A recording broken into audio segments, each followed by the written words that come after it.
Good morning. Assalamu alaikum. My name is Anwar, and I want to talk to you about physics.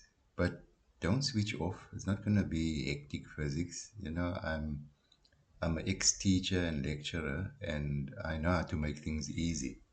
So I'll stick with the things that everybody knows. Like Newton and Einstein. E equals mc squared. Everybody knows that. You don't have to be a physics student because I know physics is dying out at schools. Nobody wants to do physics. Even math is dying out nowadays. But in any case, my problem is this: I have a PhD and in physics. I'm also working on a PhD in computer science. I am what was 1,000 years ago considered to be a polymath. Where poly means many, and math, of course, means mathematics. And so I am somebody who studies many mathematical subjects. Like physics is mathematics, astronomy is mathematics, computer science, applied mathematics, and of course, mathematics is, of course, mathematics. In addition to that, I know everything that there is to know about psychology. As a teenager, I started with Greek philosophy, Plato, and Descartes. And from there, I went into reading everything about the fathers of psychology, which was three German Jews, believe it or not, Freud, Adler, and Jung. Talking about German Jews, they seem to have done everything back in the past, besides psychology. There's rocketry. Werner von Braun was responsible for getting the Apollo 11 onto the moon. I think it was called the Saturn IV rocket. And he was taken to America after the Second World War. He built the German rockets, the V1 and the V2 that bombed England. And, if you look at Niels Bohr, was one of the original physicists. Heisenberg was also a German. In the field of psychology was Nietzsche, and, all Germans. Germans are clever people. So who knows what things would have been like if they hadn't lost the war and they fought the war on their own. And do you know that in the First World War, the Muslims, the Ottoman Empire, the Caliphate of the Muslims fought on the side of the Germans and lost? Of course, the European history doesn't explain it like that. They say that the Germans got involved because of the Austrians and then they ended up fighting on their own. They didn't. You know, um, European history always covers up the truth, or they just omit certain things. And, that's lying by omission. Because the Ottoman Empire fought against the, the rest of the world with the Germans in the First World War. So by the time the Second World War came about, um, the Allied forces, they just walked all over the Muslim lands. Like, they just walked right over Iraq, for example, to get to the other side. They couldn't do that with Iran, but I mean, all the Syria, even Saudi, and all those lands were pushovers, and we still are. As a Muslim ummah, we've got no Khalif, we've got a whole lot of amirs all over the place. An amir is a leader. But who is the Sultan? There's no the Khalif. There's no one leader.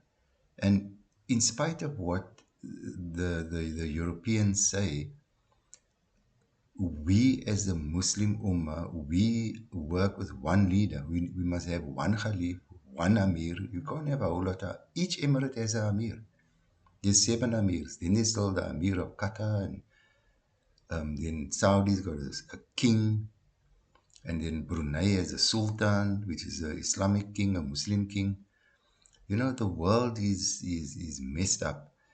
So you might ask yourself, what does all this? This is more like history than physics. And I started saying, We're going to talk about physics. But the thing is, the study of physics leads you to everything. It answers everything. And if you study physics in the Quran, I'm a Muslim. I don't know. You can see this photo above my head. I'm actually sitting behind my desk, but I only realize now my photo of my pilgrimage to Mecca with my wife and my baby sister went with. And that tells you that I'm Muslim because Muslims go on pilgrimage to Mecca.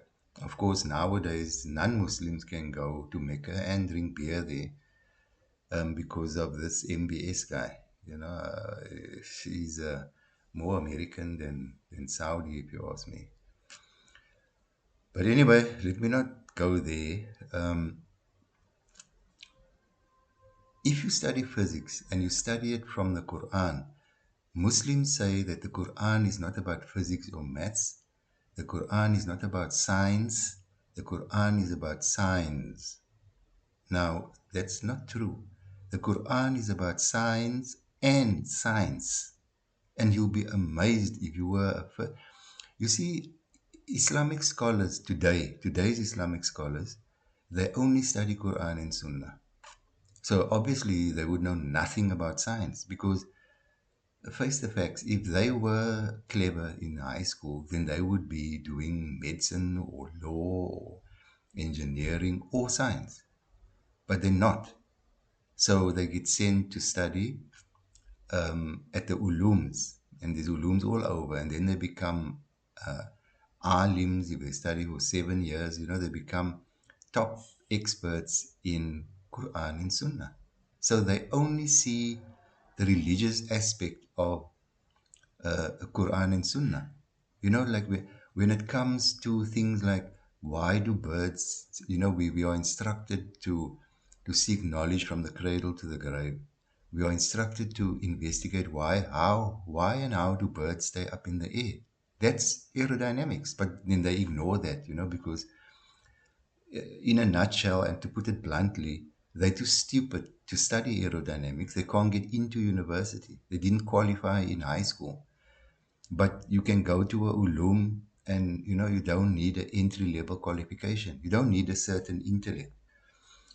But if you look 1,000 years ago, the Al Ghazalis, Ibn Sinas, Ibn Rushd, I mean, I can go on and on and on with names, all the Als, Al Biruni, Ibn Khaldun, these people were all polymaths. They all studied many mathematical subjects and they studied Quran and Sunnah. But they all obviously had these specialist areas. So they back then never said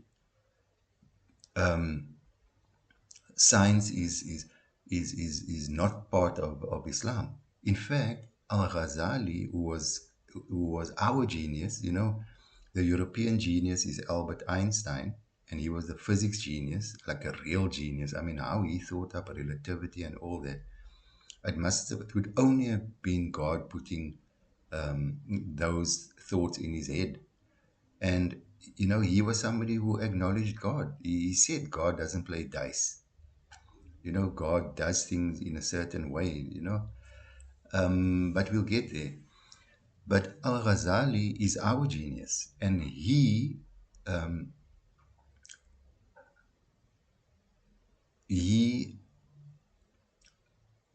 showed that there was a continuum between religion and philosophy. The philosophy of all the subjects. There was no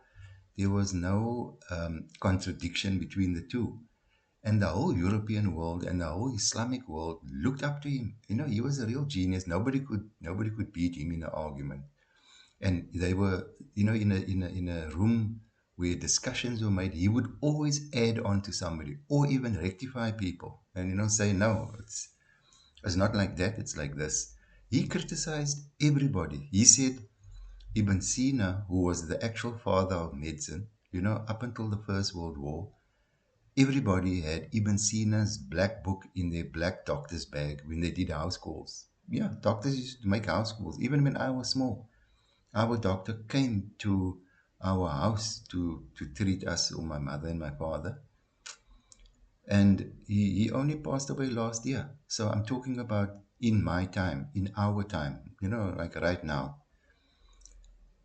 And Ibn Sina was the one who contributed the whole thing of looking at symptoms and then diagnosing the illness and then giving certain medications. And everybody used his black book because that's where all these things were written down. But yet, Ibn Sina is one of the top Islamic philosophers who saw no difference between Islam and his medicine. And Ibn Sina, although he made this huge contribution to the whole world, the Europeans and the Islamic world, they actually called him Avicenna because they couldn't say Ibn Sina. And they said, he's one of us, he's not Muslim. But he was Muslim. He was buried a Muslim. And he said he's a Muslim. The same with Ibn Rushd. Ibn Rushd was called Averroes by Europe. Same thing. And Imam al-Ghazali also said that Ibn Sina and Ibn Rushd, these two Islamic scholars, they were too Greek. That was his criticism of them. In other words, today he would say, you're too Christian, but you're supposed to be Muslim. Because the Europeans were Christians from the Greeks, and all the knowledge comes from the Greeks, both the European and the English. It's a well known fact that the Muslims translated Greek knowledge from Greek into Arabic, or sorry, from Latin into Arabic. But it was the Christians who translated from Aramaic, which was Jesus' actual language. Jesus never spoke English, neither did he speak Greek. They spoke Aramaic. So it was Christian scholars who translated from Aramaic into Latin because the Christians' knowledge was in Latin and the Christians used Latin as a religious language. And so the Muslims translated from Latin into Arabic and made such huge contributions that the Christian scholars translated from Arabic into Latin, and later on the Europeans translated from Arabic into English. And so Christian scholars were learning Arabic to get hold of this Islamic knowledge.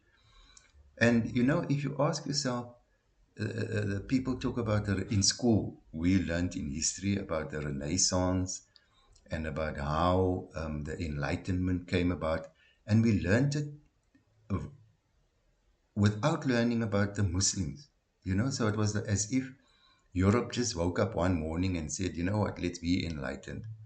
But it never happened. If you look at history holistically, then you'll find that the Muslim world existed when Europe was in the Dark Ages. I mean, these are words that the Europeans use. They say that in the 10th century, in the year 1000 and before, they were in the Dark Ages, literally living in the dark, in the side of caves and bopping their wives over the head with a big piece of wood. Must have actually been nice living like that. But anyway, so the Muslim world was Abbasid for about 400 years. They went all corrupt. So I mean Umayyad for about 400 years. They went all corrupt. So the Abbasids kicked them out. And the one Umayyad guy, he ran all across North Africa to Spain. And when he got there, he said he's of the blood of what do they call it, Sayyid, of the blood of the Prophet, and he's of the Quraysh, so he's entitled to be a leader. And they made him leader, and he became the leader or the Khalif of the Umayyad Khalifa in Spain for many years. I think 700-800 years they existed. The Alhambra is still there. You can go to Spain. There was a university there also. The whole of the Mediterranean, Sicily, all the islands there. Cyprus was Muslim. Yeah. And the rest of the Islamic world besides Spain was a Umayyad, was a Abbasid Caliphate for very, very long, because the Abbasids were into knowledge. The Baytul Hikmah, the House of Wisdom, was in Baghdad. The caliphs were very much for knowledge. You know, there are two hadiths which was taught as a youngster. Seek knowledge unto China. You know, so in other words, go. We are so far away from China that it's even further than them. To them, China was the end of the earth. You know, you look on the map and you'll see China is as far east as you can go. And so it's more like seek knowledge to the furthest place. Then there's another hadith, which is, you could call it traditions in Islam. There's another tradition which says, seek knowledge from the cradle to the grave. So, perpetually, you don't stop until you're dead. And then you go to the other side, and that's physics. Physics explains to you, I have a complete map of the whole universe and beyond in my head.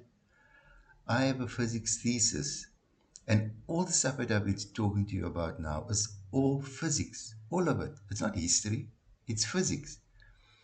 And the Quran explains to you how the universe is, how it's structured, Europhysics, and I make a distinction between everything. There's Euro everything, and then there's Islamic everything. Most people know about halal food, so we have our food, and then there's European food. But halal is not just about food. Halal means legal. So halal is legal food. Halal food is legal food. And then you get unhalal food.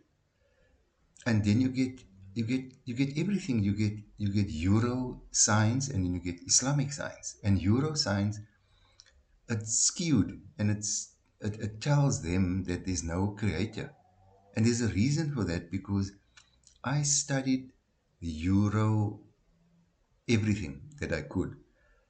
In the Imam Ghazali taught us that he was an expert in Greek knowledge at the time. In fact, they all were. They all were experts in Greek knowledge and Islamic knowledge. That's why the Europeans could say that Ibn Sina and Ibn Rushd were Christian, or European. They were one of us, they said. But they weren't. Now, with me also, people say, hey, it's Chris, or you Christian. But a lot of us is Christian. I mean, we revere Jesus, but as a prophet.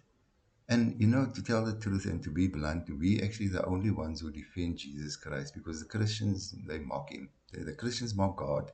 They giggle or laugh when before they pray. Like almost as if I don't really believe in this, but we need to pray, so let's pray. And then they go into a serious prayer. Muslims don't do that. You don't mock Jesus, and you don't mock our creator. We have one creator, and he created all of us. And the Quran is full of physics, and I wrote a full PhD thesis. But because I know what Europhysics is all about, they would say that it's a thesis proposal, but we to me it's a thesis. I've got 3 experiments which I need to do, expensive experiments. I wrote to China hoping that they would do the experiments. They said no, it's too complicated, I need to send it somewhere else. So now I'm busy rewriting the thing, and I'm going to send it to South Korea. They apparently got just as much money as China. I know there's big politics between the two, but hopefully they will do my 3 experiments. I think I'm going to write to 3 different people and get 3 different professors in South Korea to do 1 experiment each, because it's expensive stuff, man. It's on the minute level, but my physics thesis, it's not a proposal, it's a thesis. That's the difference between our science. Just in a nutshell, very quickly, I was taught, I went to the HSRC here in Cape Town, South Africa. It's a Human Sciences Research Council in the 90s already. I actually have a paper somewhere which says I'm qualified to do research methodology. But that is the Euro science way of doing research where you make up a hypothesis, a hypothesis, like you have a gut feeling, so you're guessing, you know, and you formalize it, you focus it, and then you do your research or whatever experiments, and then you use statistics. This is the thing. So they do a hypothesis and a statistical mathematics. And mathematics doesn't lie, but statistics is a special branch of mathematics which deals with probability. So you must do all the math, statistical math, and show that if your thing is close to one, then it's a positive correlation. And if it's closer to zero, then it's, there's like no real correlation. But if it's closer to one, then you can say, I accept my hypothesis with a correlation of 0.9. But then there's a 10% chance that you're wrong, because that's what probability is. Now you actually saying, I am probably right. That's ordinary English. So that means you could also probably be wrong. And very often people are wrong. Now, if you look at this AI, besides the physics, I'm actually a computer scientist. That is my major. And I did an honors, and this was a master's. I did a master's. And I had such a lot of problems, political problems at the beginning. They told me I must restrict my thing to the Western Cape and surrounding areas here in Cape Town, South Africa. Because even though I'm a Malay, we got stuck in colored areas, in the Group Areas Act. They stuck us in ghettos. And so coloreds were only allowed to exist in the Western Cape and surrounding areas. And I'm Malay. I wanted my thing to be connected to Malaysia, where I come from. And Malaysia at the time was about 54% small business. So that's what I was looking at. My topic was the use of microcomputers in small business, full stop. And I wanted to link it to Malaysia. That's why I never said, they insisted that I make it the West, in the Western Cape and surrounding areas. So I did it after about 6 months. I just gave in, changed it, and then I did that. They accepted it, and I started. Then I got an external moderator. The internal moderator was somebody I knew well. He was my senior lecturer in the computer data processing department at the Technikon, which is now a university. That's also another stupid thing. And this Belgian flop, I mean, he obviously flopped in Belgium, so he came to South Africa because white flops overseas could do really well in South Africa under apartheid because they looked for white people to do managerial and senior kind of jobs because we couldn't be seniors. I couldn't even go to a university in high school because there was the Job Reservations Act. I won 5 bursaries. I had a seat at UCT. In those days, it was a postcard, but it had a number on, and I was one out of 40 who was accepted. My dad said I can't go. Why? Because it's a white university and that's only for white people's jobs. They won't give you that job. So I went to school and I asked my teacher, and she said, yes, there is such a thing as the Job Reservations Act. So I put the 4 letters, I wrote letters back to the 5 people who I had won bursaries at. And I wrote a letter to the university saying that I thank you for accepting me, but I can't go. I put it in an envelope and I kept it for decades. I only threw it away about 10 years ago. I'm turning 65 this year, by the way. That's why decades mean nothing to me. It just flashed by.